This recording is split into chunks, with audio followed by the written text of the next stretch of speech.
ไปสิพาไปซื้อของราคาถูกนี่ อยู่ไสอีนี่เขาขายบ่แท้นี่ ก็ห้างมื้อซองกันเด้ สลิปมือสองบ่มีบ่ซะ มันก็สิมีมื้อนั่นแหละ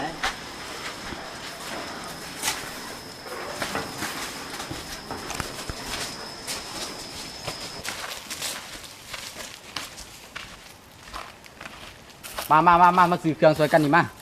นี่เครื่องดีราคาถูก ผมว่าหันมือ เครื่อ สอง งมือสองแม่นแล้ว มีบ่สลิปมือสองนี่ สลิปมือสองโอ้มื้อนี้บ่ได้เอามาได้แต่ละมื้อก็เอามาอยู่เพราะว่าบ่ทันเห็นไผสั่งเนาะ อ่า เอานี่ก็ได้นี่ของตัวนี้หลายคนก็อยากได้นี่แต่ว่าเขาให้ข่อยราคาถูกร้านนี่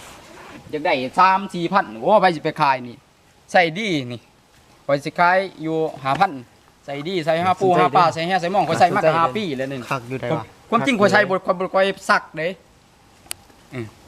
ใส่ลองเบิ่งก็ได้นี่เบิ่งเด้อนี่ข่อยใส่ลองเบิ่งสนใจอยู่บ่ น่าสนใจอยู่เด้นี่ คักเลยเนาะ คักอยู่นี่เห็นบ่วิธีการใส่มันถือได้เด้อใส่บ่ถือนี่หัวบิดหนีบ่มักให้ห้ำใต้ได้แน่เท่อยู่ได้นี่ ได้เรื่องอยู่ได้เรื่องอยู่ อยู่เอา เลือก เอาวะ สิเอาบ่ เอา นี่มึงถือมาบ่ เห็นเบิ่งตายแล้วนี่ ถึงเงินมาสิได้ซื้อแน่ได้ล่ะ เงินเฮียละบัดนี้ แฮะ จบบ่ได้ก็ถึกแต่นั่งห้ำนี่ โอ้ยตายแล้วนี่แฮะ ติดบ่ได้บ่ ติดบ่ได้บ่ บ้านพวกเจ้าอยู่ไส บ้านคอยก็ แถวนี้แหละ บ้านนี้แหละ บ้านนี้นี่ ใกล้ๆนี่นะ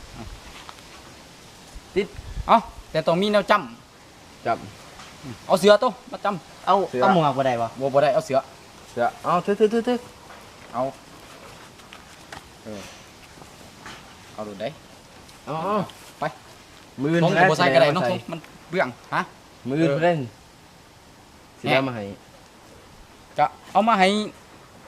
ไว้เนี่ยแล้วเว้ย ไป เปล่า ไป สิมื้อให้มันทันเนาะจ้อยตลาดนี่เออ